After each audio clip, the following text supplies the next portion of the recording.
喂，你自己送上吧。我们之前见过吗？又是你，又是你啊！喜欢我？怎么钓男人？有人要耍心机了。哎，帅哥，你又说我也给你准备了礼物。你这2天为什么没来打球？不想去。那你之前为什么要打？加个好友吧。好，再睡个吧。好。之前的种种相遇都是你故意安排的。是。那你为什么不直接说喜欢我？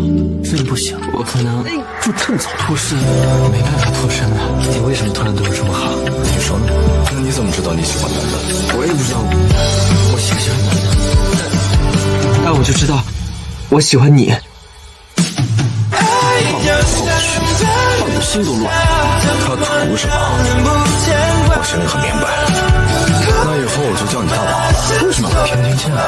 以为我做任何事情跟我喜不喜欢你没有任何关系。你就算每天屁事不干，我照样喜欢你。我女朋友一会儿过来。